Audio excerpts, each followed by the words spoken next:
Today is November 2nd. My name is Tyler Fleetwood. I'm interviewing Harold Kuehn at Brownstown Central High School. Harold, what branch of the military were you in? Army. Any reason you chose the Army? The Army chose me. I was inducted, and that's the branch of service that the majority of the inductees went in. Would you have rather been in a different? Oh, I don't know. The reason I went in was inducted because you served 2 years if you were inducted. If you joined the service, well, you had to serve 4 years.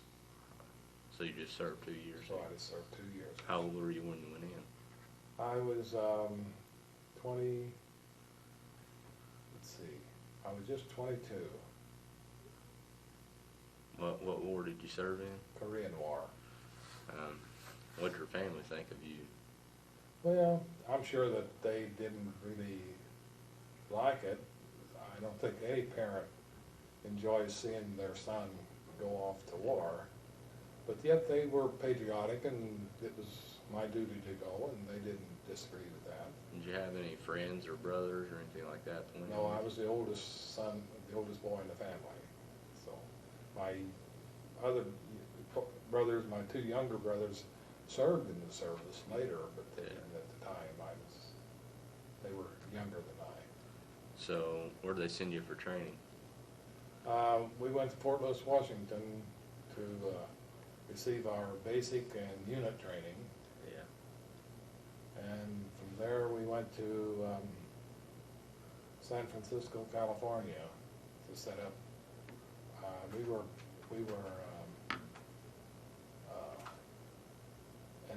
an anti-aircraft outfit, and it was 120 millimeters.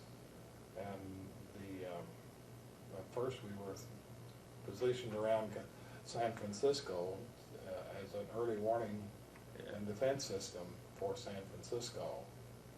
And we were there 9 months, and I don't know why, but they decided to uproot us and send us to Alaska to defend Fairbanks. Yeah. You said what kind of gun did you have again? 120 millimeters. They were 40 tons of steel. They had the projectiles were in two sections. You had the bullet or the shell, and then it had a shell in the back of it, which was the powder that propelled the bullet, and the bullet had the explosions in it. Now, did you hold this gun, or? Oh no, it was 40 tons. And you you aimed it then, or what? Well, it was all connected by electronics. You had 19-pole, 21-conductor cables, which were about 1.25 inches to 1.5 inches thick, and they were reeled out between the computer and the radar and the 4 guns. And the 4 guns were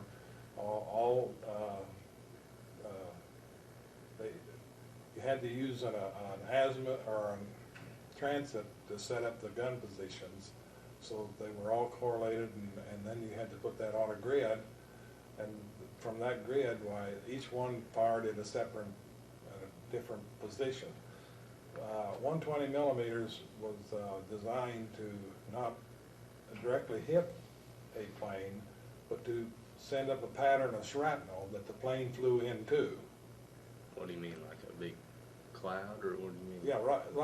Like they shot a pattern, and all the shells were detonated at a certain height and a certain time, and they were all positioned like maybe a star or a square or a rectangle. All depends on the type of plane that you were trying to. So they tried to get all around the plane? Is that no, in front of it. All in front of it?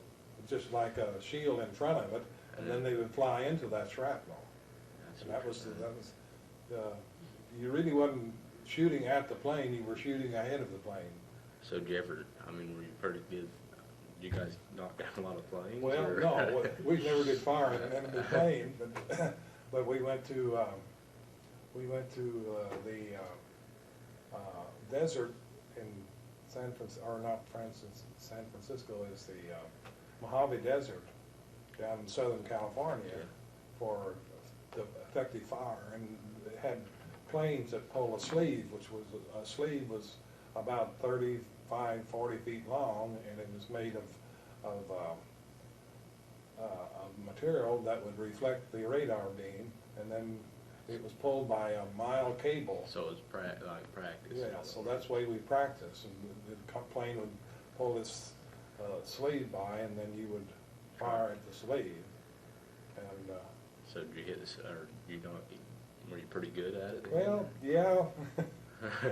But there's a lot of see your weather back then. Your electronics and the radars things that was in the early stages of them. Yeah. And the weather could affect the beam, and sometimes if you had a low-lying clouds, your radar would reflect that beam back, and your fuses on your projectiles, your bullets, in other words, they would be a lot shorter because the beam was reflected off of the cloud rather than off of the sleeve, and they would only maybe it would be half the distance, and the bullet would go off. Yeah. And it got kind of scary once in a while when shrapnel started flying around, landed around you. But usually by that time, it's something like that happened while they ceased firing. But you know, that wasn't instantaneous, because that had to be done by telephone. So your actual job, what was your actual, what do you call your actual job? Well, I was the section leader of the computer that figured out, this computer figured out, it took into consideration the speed of the airplane, the wind direction, then the time of distance, time and distance of the projectile to get there ahead of the plane. And then you set in the computers that had all knobs and things, toggle switches and everything on them, and then it would figure all of this out, and then it would send this data to the guns, and the guns would then position themselves, and then the firing master, which was the captain of the unit, he would give instructions to fire, and then they would fire. It took a crew of about 6 or 8 men on each one of these guns, because those projectiles weighed 75 pounds, the shell weighed 75 pounds. My Lord. And they were stacked out here behind the gun pedestal. Yeah, and somebody go out there and put them in and stuff like that. Yeah, so it took one man to pick up one projectile and hand it to the to the loader, and he loaded it in a tray, and then another man picked up the shell, and he loaded it right behind it, and then he pulled the lever, the one on the gun pulled the lever, and it pushed those, big arm came down through the tray and pushed the projectile and the shell into the chamber, and then they closed the chamber. Well, it wasn't automatic then. They had to manually close the chamber and lock it. And then it could either be fired manually or it could be fired through electronics. And it all depend on the situation. And that was up to the officer which one to use and how to do this. So did you actually choose that? No, I didn't. I was just over the computer section, which figured out the information that the guns needed to fire in a certain direction. Yeah. How'd you get up to Alaska? We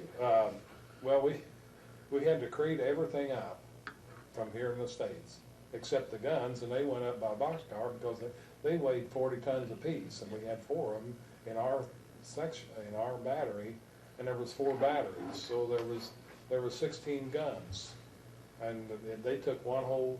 They were weighing 40 tons, so they take one whole flat car. Yeah, they took them, and then you went up. Then we went up by boat from Seattle, Washington, underneath the Golden Gate Bridge, and up to Anchorage. From there, we took the train to Fairbanks. What was the boat ride like? Was that? We hit a typhoon, and no more longer we had to go. But it was just a short distance from Anchorage to. How short though? How long would it take? Well, I don't know. Probably the boat was 8 hours, 10 hours. Did you get seasick or anything like that? No, I didn't, but most of them did. I'm very fortunate. I didn't get seasick. I probably would. I don't get my stomach. I got a cast iron stomach, I guess, because I just don't get my stomach doesn't get upset very easily. But I'd say 90% of the guys got sick. Harold. Oh, it was a mess. It was really a mess. So when you were in Alaska, did you keep in touch with your family back Oh yeah, home? I was married at that time. Yeah. I got married when I was in San Francisco. So did you call then, or what? I mean, Well, no, I wrote letters. the letters. Yeah, I got a letter every day from my wife, and my mother sent a letter probably a couple times a week. But I didn't write letters that often, but really didn't have time, because see, we built, when we went to Alaska, we had to build our gun sites. They had an engineering crew there from Texas that had their heavy equipment that cleared the land off of the brush and so on and so forth, and piled up the sand, and it was all sandy soil. Yeah. But they had what they called permafrost there. They stayed frozen all year long, and in the summertime it would only thaw out maybe 2-3 feet deep, Yeah. and some places deeper than that. And so, and underneath that it was solid. I mean, the ground was frozen hard, and it never thawed out. It stayed that way all year round, because you really didn't have that long of summers up there. Of course, it was the land of the midnight sun, so you know, at certain times of the year you had all darkness, and certain times of the year you had all light. So what was your ranking? I was corporal. How did you? What did you start off at though? You started off as a private, Yeah. just a regular private. Then after we got out of unit training, then everybody was made a PFC, which is private first class. Yeah. After you got your basic training and all that stuff. And then my job called for sergeant rating, but I didn't have enough time in The service. the service to become a sergeant. I could have a few weeks before I got out, but I told them it didn't make any difference. I was getting out anyway. So, but the only difference was between the sergeant and corporal, you just got a little more pay. You did. Yeah. You done the work no matter what, but you just got a little more pay. But things I was ready to get out, Didn't really matter. it didn't really matter. What were the people like in Alaska? Well, we really didn't meet too many of the people. It was an interesting place. In the summertime, it was short season because your summers were short. Yeah. But you had almost 24 hours of daylight. Well, you had 24 hours of daylight. The sun wasn't quite, it would go down, but it would come right back up. 'Cause you're so, 10, 15 minutes rotation's later, it so would start short. coming back up again. Yeah. And it would come back up the same place that it went down, because it would just barely get below the horizon. You couldn't see it anymore, but it's still twilight. And then in just a little bit, you'd see it peak up again in the horizon. You'd also have like a full like darkness, so wouldn't you? Yeah, in the wintertime. And in the winter, it was almost like the longest day of the year, like November or so, then it would be total darkness. And if you'd done anything, you had to do it by light or flashlight or whatever. Did that mess you up though, like with your sleep and stuff like that? I mean, does it make you Well, think? no, not really. You learn to sleep whenever you get a chance. Yeah. Were you well fed up in Alaska? Yes. When we were attached with the engineering outfit that was cleared off our gun site and everything, we ate like kings. They really had wonderful food. But when they left, our main source of our food left with it. And after that, see the way the rations are divided when you're in service is you go by I guess alphabetically. And Yeah. see, we were dog battery, so that was the last battery. So we would be the last one to pick up our supplies. So you got So when our mess sergeant went in to get our our supplies. All of them, all the rest of the batteries had been in and got theirs. And you guys got stuck with So the we bad got, stuff. so we got stuck with what was left. What was some of the stuff you had? A lot of beef and gravy on toast. And 5, 10-year-old frozen tomatoes, or not tomatoes, but eggs. Were they like black or what? No, but you couldn't fry them because they just spread all over everything. So, I mean, did you leave Alaska when the war was over, or did you leave like? No, really, I don't know why we left early. The Korean War was, you know, winding down at that time, and there was still fighting going on over there. It wasn't there was no truce declared that time when we got out, but it was, you know, in the last stages, and shortly thereafter they did, you know, stop fighting altogether. Well, I suppose they did. I don't know really, but it just they left us go home. See, we wasn't due to get out until February, and we got out in December.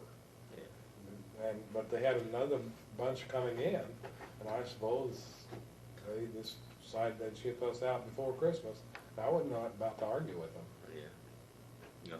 So we got a bunch of new recruits in, and we left. So was that like your discharge then? Yeah, we went to Fort Carson, Camp Carson, Colorado, to be discharged. How did you feel about that? I mean, I was joyous. You were ready to get out of there. What kind of work did you go into after the war? Same as I done before I went in, and I worked for a grain terminal feed company. What do you mean grain terminal? Like It's trucks and stuff? It was Farm Bureau Co-op. Yeah. What were your thoughts on the Korean War? Well, you really, I don't know whether you really didn't have any thoughts one way or the other. It's something that we got into and we had to do, so we just, you know, it was after you start into something, you finish it or you don't. Yeah. And naturally, when you went into service, at that time it wasn't popular to demonstrate and all these things. Against it. You know, that came later. That came in the 60s. And during our generation, we weren't taught that way at all. We were taught to honor our father and mother and our government and officials and all this stuff. But now they have a lot different attitude toward it. And what are your thoughts on today's wars? Well, I have mixed feelings about the war that we're in now. I hate that we're in this conflict. Yeah. I hate to see anyone lose their life, but I'm not completely satisfied that it was the thing to do to even go in and start this. They haven't convinced me yet that it was the thing to do. Although Saddam Hussein was a very, well, he's a cutthroat and dictator, and you know, he wasn't a very pleasant person at all. But it's a different type of country than what the Americans are used to. We're used to a democracy. We've been raised up and grown up in democracy, and they don't even know what the word means over there. Yeah. And when you talk about a Muslim and their beliefs and their culture and all this, we really aren't that well educated on what that is, and I think we need to be better educated on what to expect when you go into a conflict like that than what we were. There was practically, you may have had a few military men that had some associates with the Muslim countries or Muslim people, but there've been very few of them. Yeah. And I think we should have been a lot better informed and educated on what we were getting into before we went into that. Because it wasn't like when we fought World War II, which was in Europe. Europeans think more like we do, more than any place else in the world.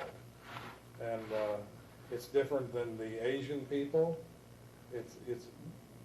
These are our ancestors, and so we think a lot alike, because that's where our parents and grandparents and came from. And over there, they're completely, they So don't even know it was what altogether shit. different when you go into the Muslim country or even into the Asian country. The people think altogether different. They don't put the value on life that the European or the Americans do. Well, you got any other war things you'd like to tell me? Or? No, I just stay out of them. All right, well, I think we're done.